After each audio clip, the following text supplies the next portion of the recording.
Number 10. Starting it off with a please they hinted at it, I wish this had been pursued couple. The Riddler and Harley Quinn. So after Harley made her debut into comics from Batman the Animated Series, her and the Joker split pretty quickly. Yes, she still had feelings for him and could at times be lured back, but for the most part she was striking out on her own with a solo series featuring fun team-ups and eventually with the Gotham City Sirens. That series would see her join forces with Poison Ivy and Catwoman.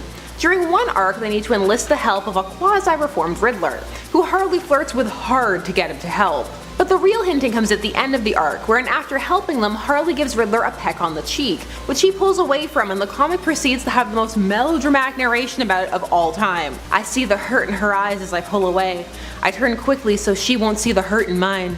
Whoa, hold on, did I miss a page? That escalated quickly, and frankly, I wish it had escalated more. But the new 52 is around the corner, and with it a new Harley who murdered basements full of children and wore her ex-lover's face. In my heart, I'll always have QUIDDLER. Number 9. Destiny and Mystique. This is an interesting one because at first it wasn't happening canonically, not overtly or officially. However, it was entirely happening in the subtext as far as fans were concerned, only it was being coded.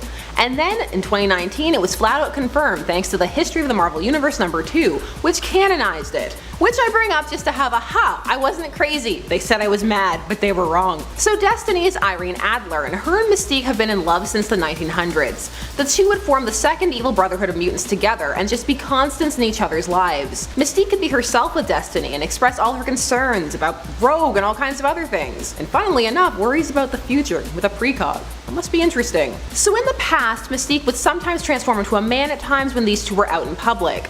It was postulated that a lot of this was to skirt around the comics code authority, while others feel it was a fanon that grew to become accepted and has been incorporated into canon. Either way, I'm not reaching, and it feels good. Number 8. Lex Luthor and Amanda Waller.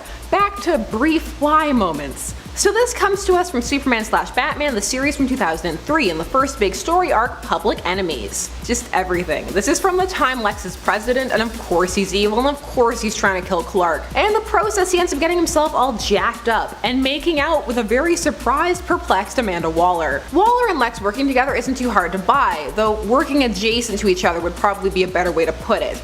But these two are way too dedicated to their respective clandestine tasks for this to be a thing. They would just have massive files on each other.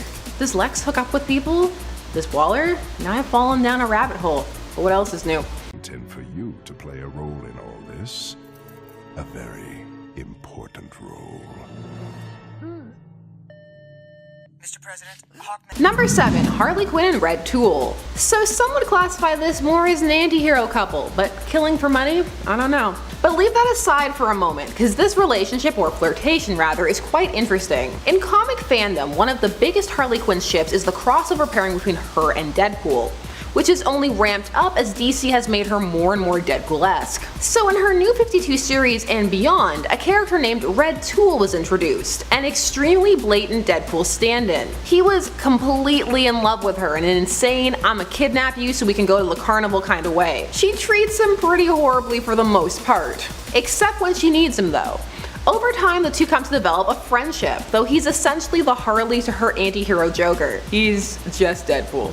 It works for some people, but for others they fall into characterception. So Red Tool is Deadpool, who was at first modeled off of Deathstroke because he was Wade Wilson instead of Slade Wilson. Comicception. Red Tool isn't replacing Joker or Ivy or even Deadshot for most fans anytime soon. Number 6. Namor and Emma Frost. Man, was this one unhealthy. And an affair. But they're tenuous anti-heroes at best, though Emma ranges a bit more, and villains at their worst. Namor and Emma Frost. This happened when they were working together and was particularly prominent in Uncanny X-Men. Emma was with Cyclops at the time, but Namor persuaded her with his smooth, "Why can't we do this? You're not married, you're just bound by a whim and a word." Can you feel how much he wishes Sue would leave Reed in that sentence? Cause I can. So these two would hook up and are quite the power couple. They also work because they both know it's a no strings attached type deal, but they're both really cold. Ice cold. I wasn't surprised by this. I mean, Emma and Scott's relationship started off as a psychic affair where she would sometimes roleplay as Jean. And there are strong hints that Namor likes how much Emma looks like Sue. It's all very messed up, which is par for the course for a villain relationship. It's to be expected in my opinion, like they're not great people. It's not that odd that they would have flawed relationships when even the so-called virtuous heroes do. But you do get some gems in there, surprises. Number 5. The Hood and Madame Mask. So just after saying that, we have a surprisingly Swedish one. So the Hood is a newer villain created in 2002, while Madame Masque is from the 60s and was a villainous romantic interest for Iron Man. Brian Michael Bendis wanted to do something with the Hood, as he felt he was a great new creation that not a lot was being done with. And one of the things he did was give him a romance with Madame Masque. And what can I say? I'm a sucker for the I don't care how you look angle. Like, he sees the villain within and was there for it. For a time. And also, can we talk about how Madame Masque and Iron Man used to make out with their masks on? How? I have questions. Was it just metal bashing against each other? That's what it looks like. Number 4. Scandal Savage and Knockout. Scandal Savage is also a newer creation from 2005 made for Gail Simone's Secret Six series. She was the daughter of Vandal Savage, meaning he was finally catching up with Ra's al Ghul in the children department. She would be an integral member of the Secret Six and form a relationship with Knockout, who first debuted in Superboy Volume 3, Number 1 back in 1994. She was a former female Fury, so this was a power couple for sure, and one of the more together villain relationships out there for a time. But Scandal's also the type to compartmentalize and keep her feelings close to her chest. This relationship gained attention for being an open queer relationship. Gail Simone is all about that. Number 3. Mystique and Sabretooth. So Mystique and Sabertooth's union is one that produces horrifying results for the Marvel Universe, in that the two have a son together, Graydon Creed, a huge figure in the anti-mutant movement. He formed the Friends of Humanity. Mystique keeps an eye on Graydon, who she gave up for adoption, and wow, that must be a really disappointing stakeout. So Mystique seduced Sabertooth, aka Victor Creed, while he was in Germany on a mission, and she was undercover as a spy. So at first, not exactly the most out and open pairing, though it would become one later on. Mystique isn't bound by what people look like. They're both passionate and have a kind of instinctual understanding of each other. They can be a bit of a bastion in between the madness that is their lives. Did you know they had a team-up comic? Yeah, they did. Sabretooth and Mystique. So people were here for this. You don't just get a team-up comic. Well, I mean, sometimes you do, if they're trying to boost one of the popularities of the characters, but it has to be people the company thinks fans will want to see together. Number 2. Carnage and Shriek.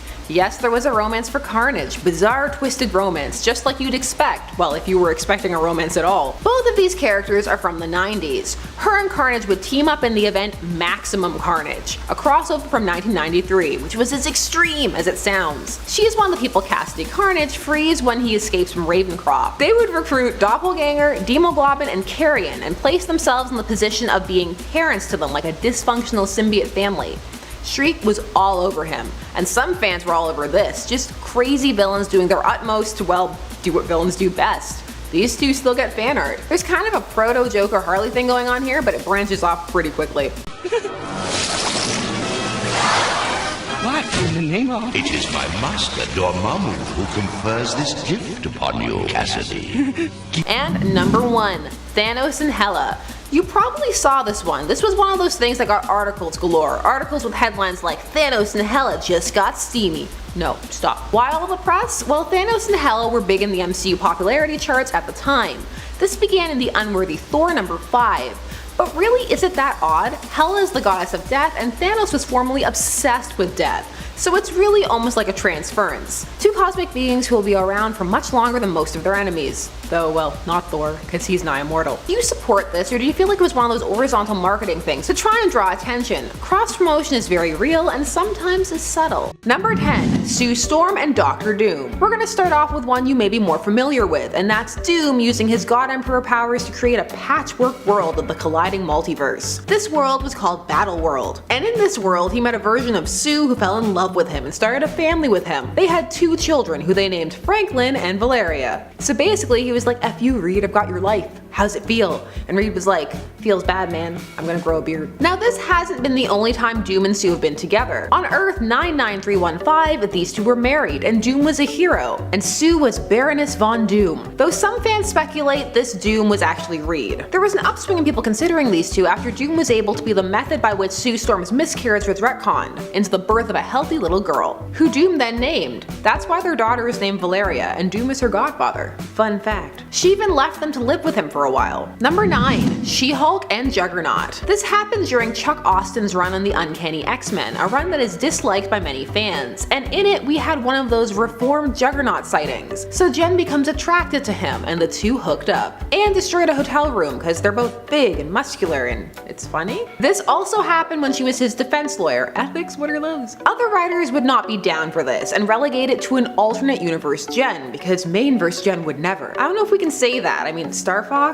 Is Star Fox worse or better than Juggernaut? I don't know. What's the metric? Dan Slott would be the one to be like, it's okay guys, false alarm, nothing to see here. But there would still be a gross line of Wolverine telling Jen after she hit on him that he doesn't want Juggernaut's sloppy seconds. Ew. Also, but you'll take Sabertooths? Where's the line, Logan? I mean, James. Number 8. Nightwing and Mirage. Nightwing over time has developed a reputation for being a hunk in the DC universe. All the people adore him. Him, Dick, not Rick. So during the New Teen Titans run from the 80s, the villain Mirage took a liking to him, but knew she didn't have a shot. Not only does Dick not have a savior complex villain fetish like Batman, but he was dating, nay going to marry Starfire at the time. So what did she do? She tricked him into being with her by turning into Starfire. He had no idea, and then when he found out that he'd been assaulted, the rest of the team called him a slut. Teen Titans go. Mirage was there at first to kill Donna Troy, to stop her son in the future. She was supposed to seduce Dick as part of the mission, but she really enjoyed it. She gave him a mullet and that Deathwing costume. Oh, Deathwing,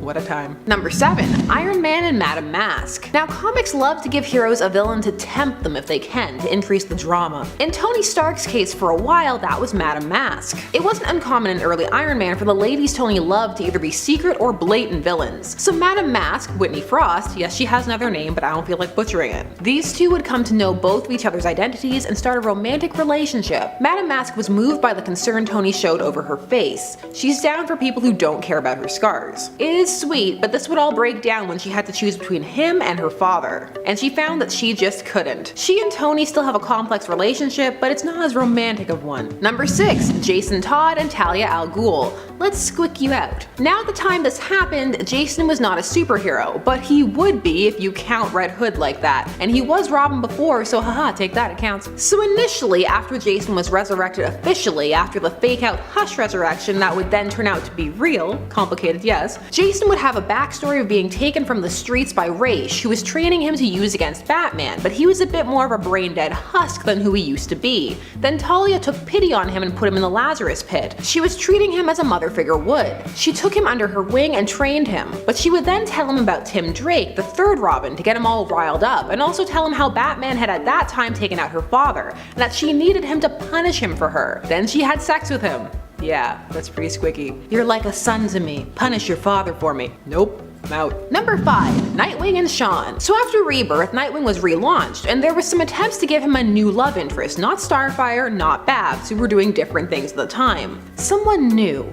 Enter SHAWN, who was a real minor villain. The comic even at times calls her an activist. So she would graffiti things, and she was called the Defacer. Is it the Silver Age? Because they want their character names back. In Rebirth, he was supposed to have met her while he was still working with Batman, but despite being essentially a tag artist, she was a match for Dick in every way because of her father. Her big plot with Dick was that she was maybe pregnant. Pregnancy scare. Dun dun dun. This relationship did not end up lasting. Number 4. Scarlet Witch and Dr. Doom. This comes to us from Avengers: The Children's Crusade, a miniseries where we see the young Avengers seeking out Wanda because Wiccan, her son, through complicated retcon, has begun to experience his own reality-altering powers. So he wanted to make sure he didn't, unmake the universe. So when he finds out she's at Doom's castle, he goes to rescue her, only to find her in Doom's colors, which in comics is an instant romance cue. You change your color scheme, you might as well go buy a house together. In fact, when Wiccan asks if she's okay, she says, yup, she's marrying Doom tomorrow. So she's great. Baroness Von Doom, here we come. But it turns out that this wasn't a genuine courtship, which is a shame since the two do have a lot in common. Instead, it was Doom who was manipulating her to be with him in a bid to keep her sane, and keep her away from the memories of her past self, the whole no more mutants thing, also House of M. This was to make sure she wouldn't wipe out a whole species again or almost wipe them out. But Wanda remembers, and actually after a bit of finagling goes back to Doom, but not romantically, but for help, because he's such a master sorcerer and all, but there seem to be some lingering feelings there. But the ritual they have to do turns Doom back into Hot Doom, which we can never have, that's not the status quo anymore. So he poofs out, so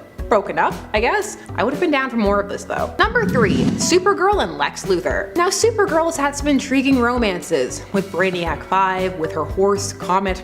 That was when he was posing as a man. But Lex, the Lex plot was a bit disturbing. At first it appeared she was with his son, Alexander Luthor Jr., which would have been okay. But then it turned out that Lex was inside his son's body posing as his own son. But this Supergirl was slightly different, she was known as Matrix, there was other Earth stuff involved, it was pretty convoluted. However, Luthor wasn't even with her because he wanted to be with her, it was because he wanted to develop clones of her, which is pretty standard Lex fare, just look at Connor. Clones everywhere. But that's a relationship ender, so she dumped him back in 1994. Number 2, Wolverine and Mystique. So remember when Wolverine was all no sloppy seconds? Well, he doesn't mean it, because he ended up hooking up with Mystique, even though I guess technically he was the first. It doesn't matter, it's still a gross line. The two actually met back in 1921, and she used him in a bank robbery, but these two would always drift together because of, well, their connection and the fact that they've both been around for longer than other people, and will be around for longer than other people after too. They have also moved in the same circles, kind of on opposite sides. They just kind of fall into each other, sometimes, but it rarely lasts. Too much bad blood and history between them. Mystique has her beliefs, and Logan has his angst and his pain, and the twain very rarely meet. But this is one that some fans would like to see more of. Would you? Let me know down below. And number 1, Batman and Nocturna. Let's be real, I have a hard time seeing Batman turn down many of his rogues if they propositioned him. If you wrote it right, you could probably get away with it. He really wants to see them get better, to see the light. So at one point in his history, he had a relationship with Nocturna. This is pre-Crisis Nocturna. This plot, oh man. So Nocturna became one of those people who was entangled with both Bruce Wayne and Batman, but she also got into a custody battle with him for Jason. She was a surrogate mother to him and even adopted him. And you know what she didn't do? Sleep with him. Looking at you, Talia. But she didn't want to take Jason away from Bruce, so she proposed the next best solution in her eyes, an actual proposal. The two would get married and be Jason's parents together. Poor Jason, just being used as a pawn. She was actually in love with Bruce, and they did get married, but obviously it did not last. Number 10, Nightwing and Harley Quinn. So this one is low cause, well, you probably heard about this one thanks to a little movie called Batman and Harley Quinn. In this, Harley and Nightwing hook up, there's no other way to put it. This is after she beats him in a fight and ties him to a bed, and then turns around and notices that things are standing to attention and decides, well, let me just have my way with him. You know, if the scene had been reversed, we would not be talking about this the same way, which is why I defy the double standard. This was creepy for me, uncomfortable, he couldn't say no. I hear you, oh, he was into it. Again, reverse it. Would you be saying the same thing? If yes, congratulations, you're not a hypocrite. I'm so aggressive today. I blame Harley. I'm channeling that Harley energy. Hey, wait, is it true you used to be Robin? Huh, ain't that a kick in the pants? Little boy wonder all grown up. Harley isn't exactly the most stable, but this isn't the only time we've seen these two hook up. This also happened briefly in Grayson, where she actually identified him by his kiss. Grayson was an interesting series, so much cheesecake pretending that that level of overt thirst happened in other comics. Man was molested and attacked by vampires. I've read all of Grayson. I was the target audience, I think, and they got me. It's fine, it happens. Number 9, Superman and Poison Ivy. So this is pure coercion, no romance. No romance, or is this a consensual hookup shenanigans here?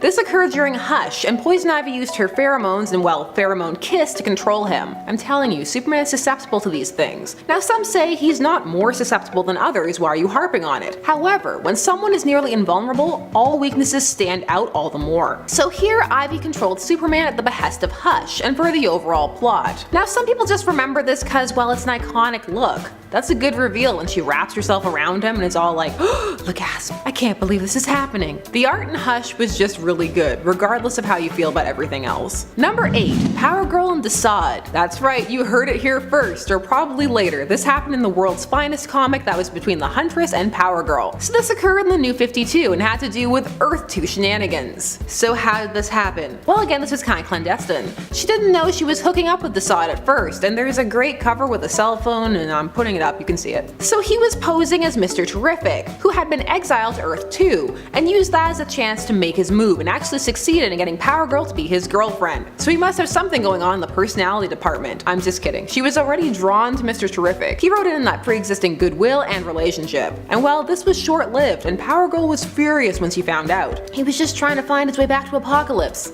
This is if people going and coming from Apocalypse doesn't spell doom for us all. Number 7, Possessed Raven and Starfire. So this occurred during the new Teen Titans run in the 80s, and during this arc, Nightwing and Starfire were getting married. It was huge, we've been building up to it. Well, it didn't happen because Raven crashed their wedding hard. And a Raven who's full on in all hail Trigon, I can't wait to rule the universe mode. But here's the thing, it's what happened when she crashed it that was, well, it was a lot. There was some very suggestive things going on, some BDSM things, like with her forcing Starfire onto all fours and yoinking her hair back. Then she kisses her and is all, "Dear sweet Coriander, of all those I've taken, so far you have pleased me the most." This while straddling her. How did this get past the code? I have so many questions. Is there a non-R-rated way to read this? Cause if so, I'll accept my new home in the gutter. No judgment. What do you all think? It's a lot of a lot, right? Number 6. Catwoman and Nightwing. So this one is, well, it just happened. I mean, I'm perplexed by this. Does Catwoman fall more into an anti-hero vein? Sure, most of the time, but making out with your main squeeze's son is pretty icky. There were some hints it was to make Batman jealous too.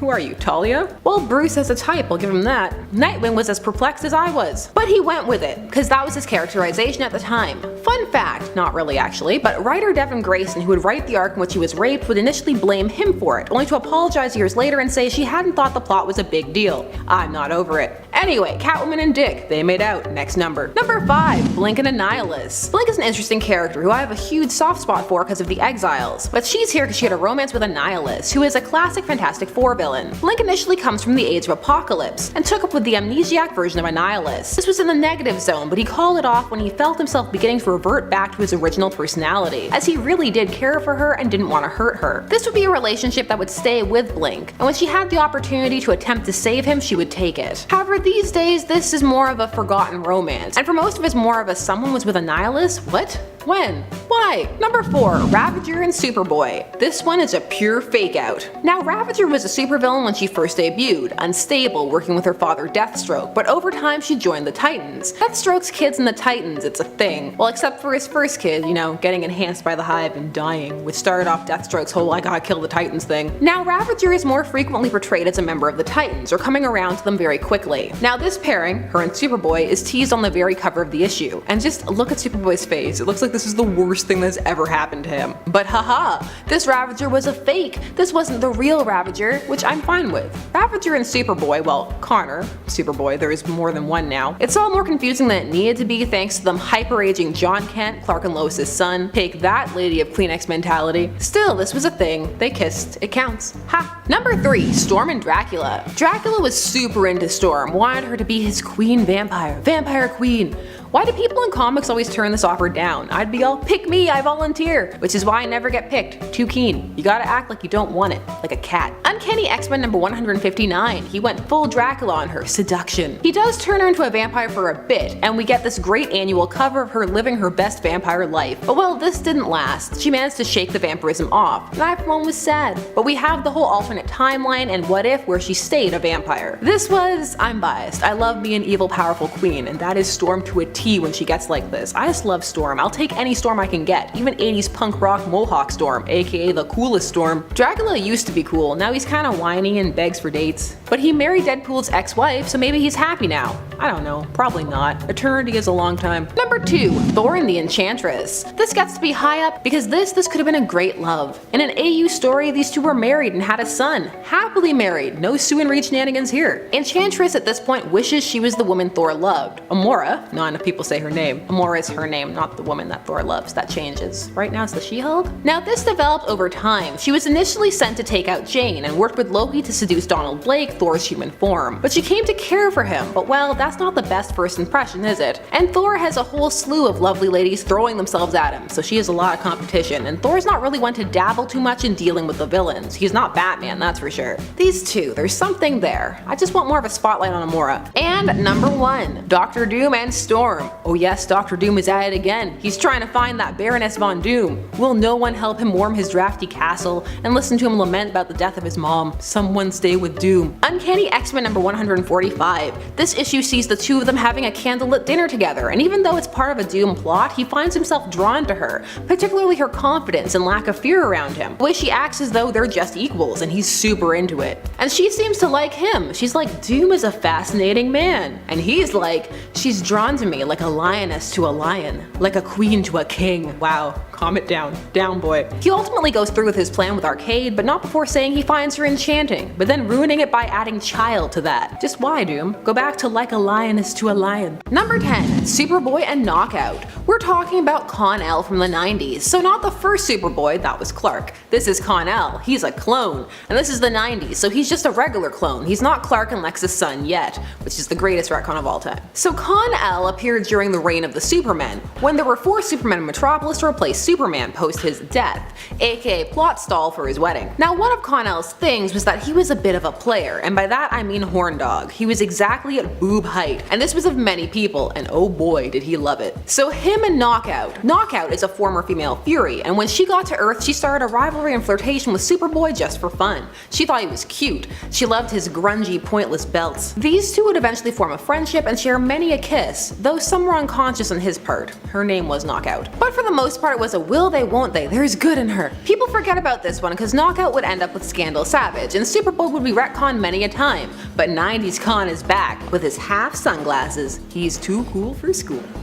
I don't care, I like this design. Number 9. Harley and Deadshot.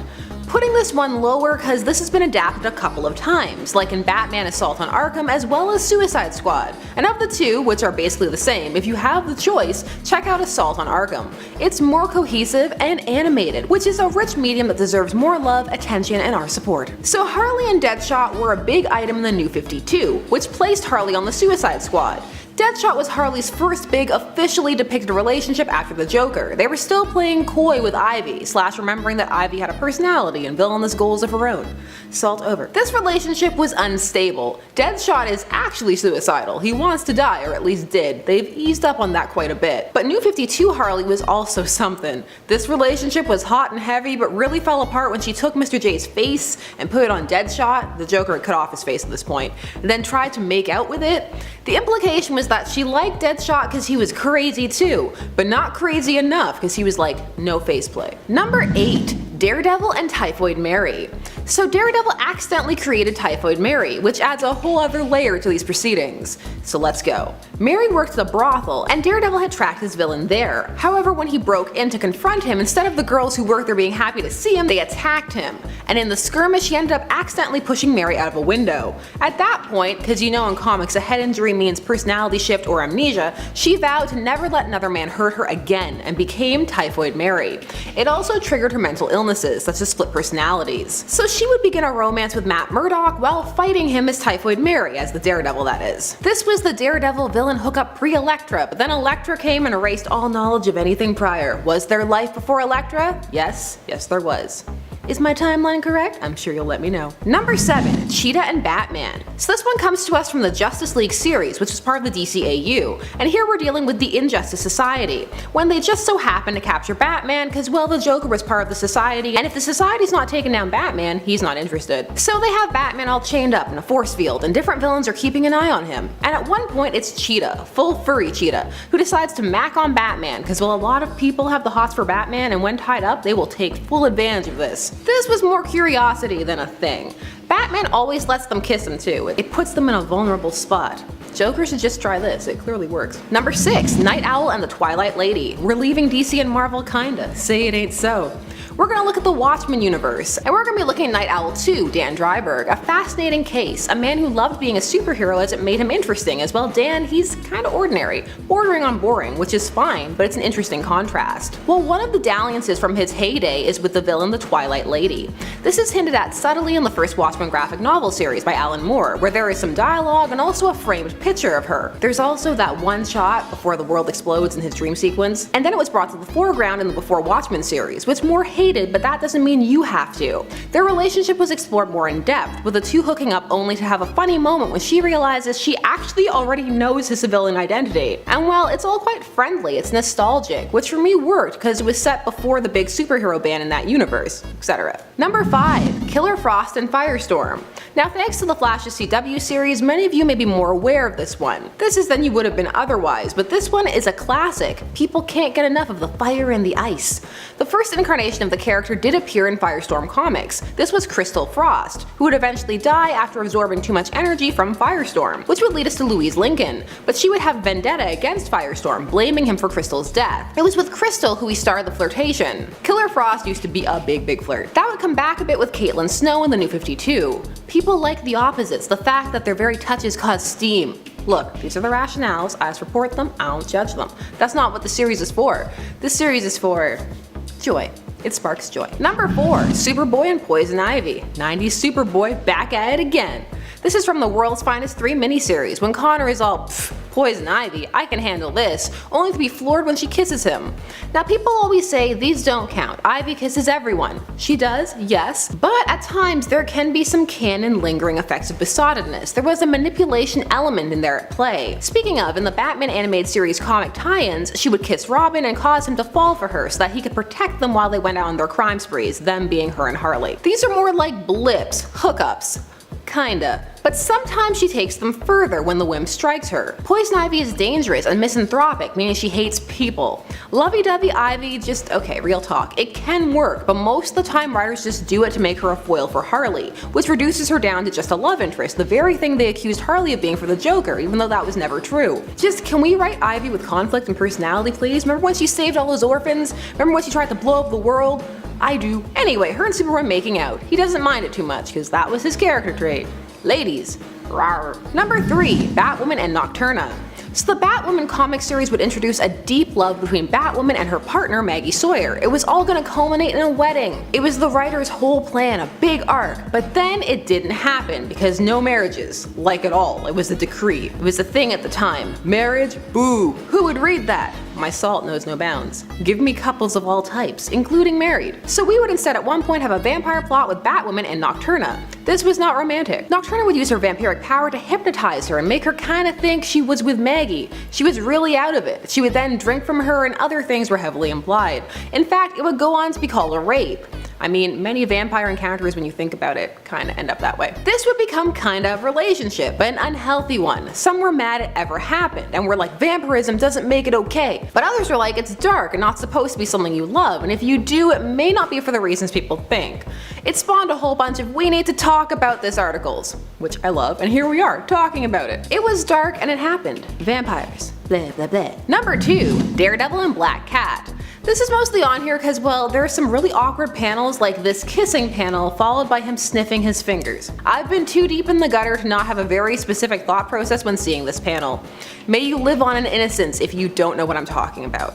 Bless your soul. So when Black Cat ended up teaming up with Spider-Man and Daredevil, she found herself drawn to Daredevil. And you know how Felicia is, she's a go for it kind of girl. And actually so is Murdoch. He's not adverse to hooking up with the more dangerous ladies. And fans, well, they liked it. They were like, is this gonna be the new thing? Black Cat skirts the lines of anti-hero and full villain. She falls back and forth as the plot needs her to. My favorite part of Spider-Man seeing these two making out is him saying, I think this is my supervillain origin story. Still, with Black Cat you always have to deal with the fact that she's more into the mask part of the person than their civilian identity. So when she's with people seeking a balance, it can be a bit of a problem for her. Still, cool pairing, out of left field, but still, made sense. And in at number 1, Iceman and Mystique. That's right, this was a big deal for some people. So Bobby got into his head that Mystique could be redeemed, and hence we would have a bunch of issues of him working with her, trying to save her, and her, well, she seemed to think he was sweet, and he actually tried to understand her.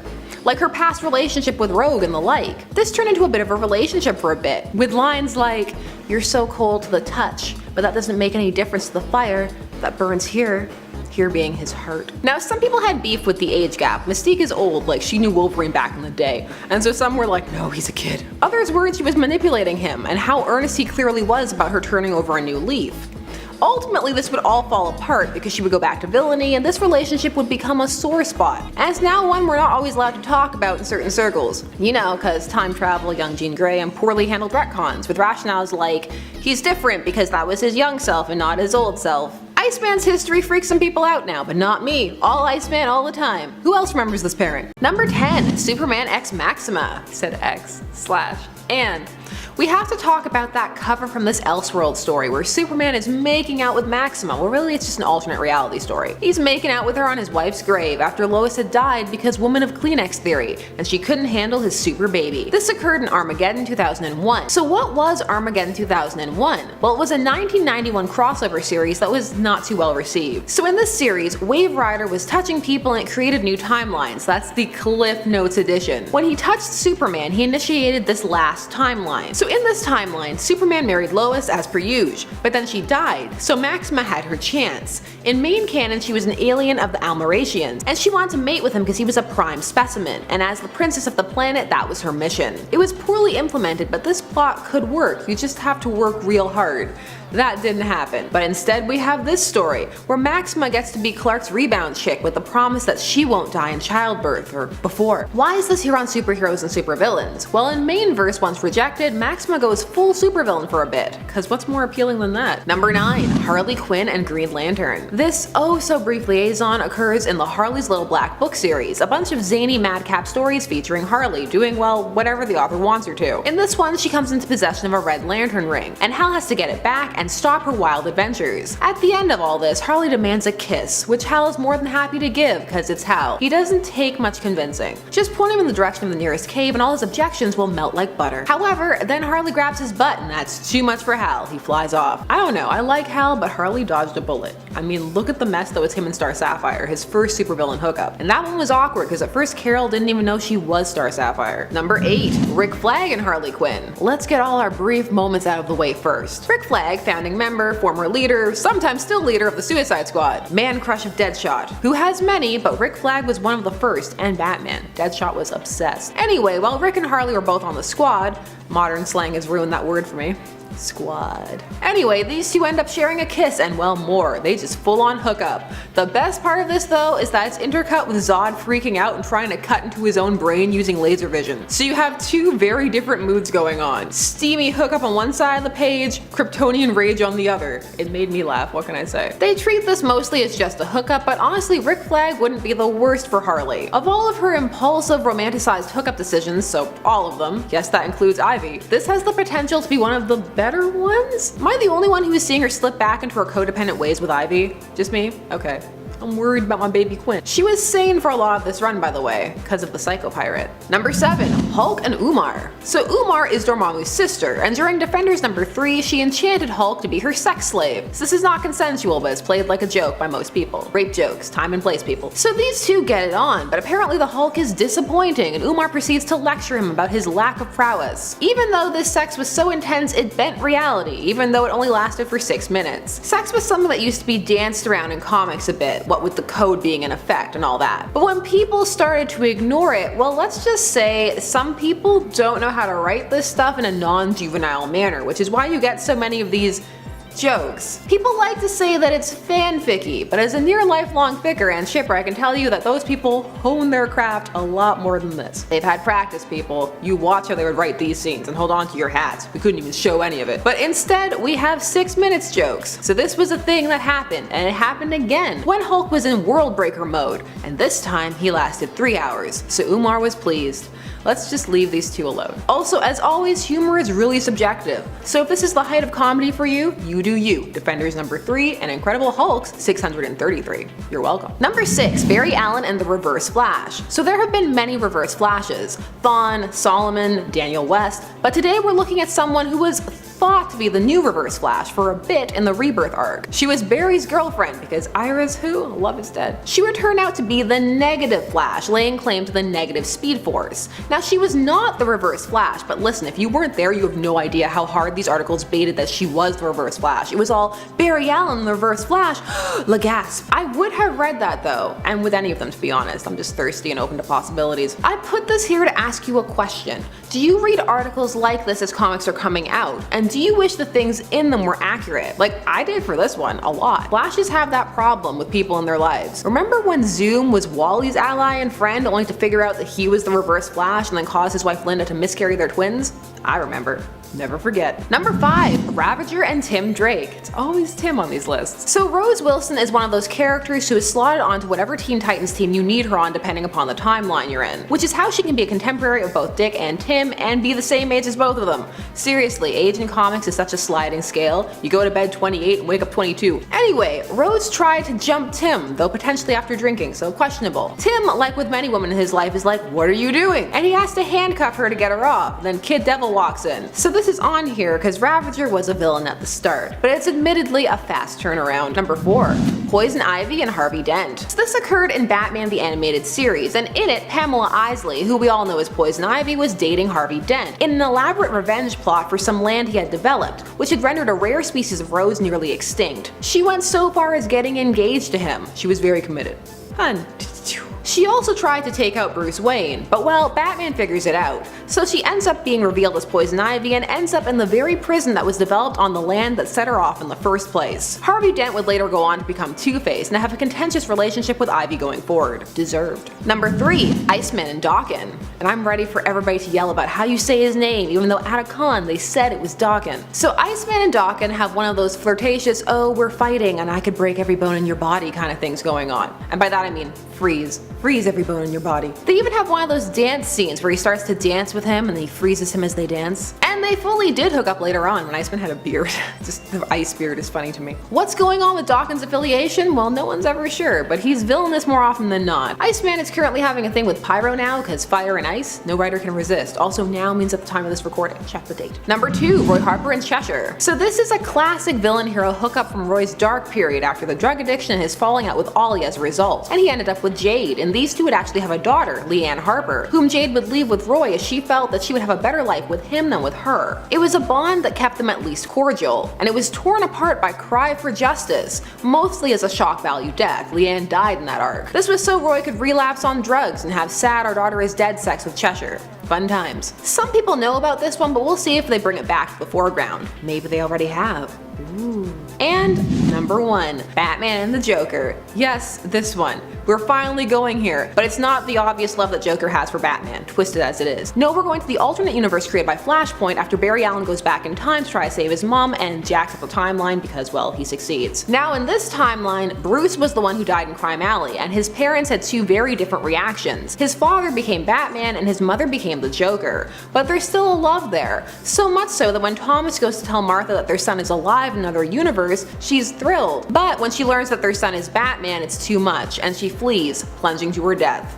Depressing. Number 10. Loki and Clint Barton. Okay, so admittedly would only be reduced to one moment in the comics, but it's still such a weird one that I had to bring it up for you. Basically, Loki got his hands on Wanda Maximoff's astral form and was looking to cause some mayhem and mischief. What Loki as Scarlet Witch most wanted was to mess with Norman Osborn, but the mighty Avengers that she had assembled became suspicious of her. Stinger, aka Cassandra Lang in particular. Eventually this came to blows. Clint Barton appeared under the Ronin guise and managed to subdue Loki as the Scarlet Witch long enough for him to kiss her.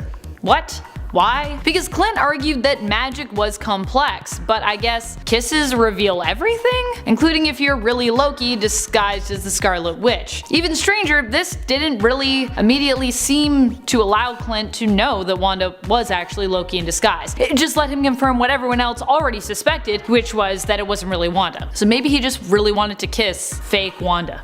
I don't know. Number 9. Batman and Poison Ivy. Poison Ivy has been working to get Bruce Wayne since the 60s. The thing about this relationship though is it's fairly one-sided. While Poison Ivy has more recently been seen as a sometimes ally to Batman, teaming up with him in order to help the city of Gotham, she was formerly only concerned with her plants and having them conquer and wipe out humanity, which she saw as a disease. She still strives to protect nature, but has calmed down somewhat in the comics as her eco-terrorism is almost now flaunted as a pro for her being fairly good, as opposed to an extreme con. The comic series Batman The Long Halloween even saw Pamela fighting Catwoman over the bat, whom she had managed to gain control over. Plants everywhere. Number 8. Wasp and Magneto. This relationship was similar to the one Storm and Doctor Doom shared, that old kidnap and romance some trick that so many villains have tried. During the original Secret Wars series, Magneto captures Janet Van Dyne, claiming he only wants to talk to her, although it seems more likely that by talk, Magnus really means seduce. He works towards wearing her down by paying her compliments. Despite the fact that she originally seems uninterested in his advances, she ends up being unable to resist the icy blue gaze of Magneto's eyes. The two share a long and intense kiss. In the next issue, she reveals she's only been pretending to be falling for him in order to find out what he was planning. Pretty intense, considering it's kind of implied that they may have slept together. Why else do you ask someone to make a comb for you? If you gotta fix that hair, something happened. Number 7. Mystique and Professor X. This one is pretty crazy and still pretty mysterious in regards to how it all happened. What we've been led to believe so far is that Charles and Mystique most likely had a wedding in secret. They were potentially married to one another while they were also maybe married to other partners? We don't really know. During their romance, wed or not, Mystique conceived a child by Xavier. She gave birth to a baby boy under the guise of Moira McTaggart after the death of Charles by Phoenix Force possessed Cyclops, and ended up giving the baby away. He would grow up to become Charles Xavier too and look just like his father, causing some confusion for future X-Men. Number 6. Magneto and Rogue.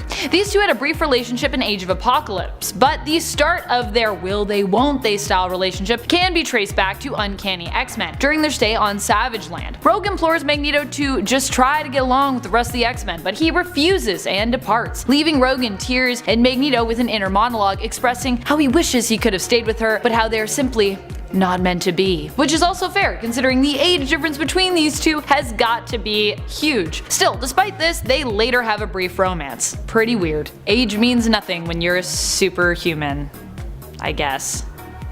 Number 5. Diamondback and Captain America. Diamondback was originally a criminal who was part of the Serpent Society. Despite her criminal roots, she fell in love with Captain America after the first time she fought up against him. She made an effort to team up with Steve Rogers. The two even dated while she was still with the Serpent Society. Although she later ended up defecting and joining S.H.I.E.L.D. when the pair started their romance, Rachel Layton aka Diamondback was known as a criminal. She often goes back to crime. Number 4. Rogue and Shadow King. Rogue and the Shadow King have had a very interesting relationship in the comics, one wherein he aims to make her his Shadow Queen. The why behind this has to do with all the people that Rogue has touched and absorbed. Through her, the Shadow King would gain access to all of them, which makes her appealing to him and makes him want to woo her. Still, this relationship is super creepy, especially how into it Rogue looks in every panel involving the pair of them. What is happening there, Rogue? She looks so intense too, she's like, I'm super into this. Number 3. Loki and Storm. Loki found himself pining after Storm at one point in the comics when he was looking to replace Thor in Asgard. Using his magic, he turned her against her fellow friends and X-Men and made her believe that she had lost her powers. He then made her own version of Mjolnir and gifted her power with it. Beyond just attempting to trick Storm, Loki seemed to genuinely pine after her, complimenting her strength and beauty, and even pondering that she would make a great queen for him in Asgard. Fortunately, Loki did not get the opportunity to continue manipulating her into a relationship with him. The X-Men fought to remind Storm of who she and they truly were. After she got confused and attacked Wolverine, and HELA came forth to claim his soul and finish what Storm had started, Storm turned against Loki and the X-Men won the day. No one messes with Storm. Number 2. Jezebel Jet and Batman. Jezebel Jet was a wealthy socialite and the ruler of an African nation in DC Comics, referred to as Matamba. Sorry if I say that wrong. Bruce met her at a fundraiser in an art gallery in London, and after talking with her, attempted to get her phone number. Initially, Jet spurned his advances, citing Wayne's reputation and not wanting to become just another notch on his bedpost. Fair enough. The two ran into one another at a ski resort, and after spending some time there, began dating. The relationship started shortly after Damian had been dropped on Bruce's doorstep, which caused Talia to keep a close eye on them. Jezebel and Bruce almost broke up due to his consistent, mysterious, and unexplained disappearance and going-ons in his life, until an attack on both of them caused Jet to realize that Bruce Wayne was actually Batman. The two then became very close, with Batman even giving her a tour of the Batcave, and there was talk that they might even get married. But it was not meant to be, as it was later revealed that the relationship had been a trap, as Jezebel had been working as a mole for the evil organization the Black Glove, and Bruce claimed he had been playing Jet as well, and had known her secrets all along, revealing facts about her past as evidence.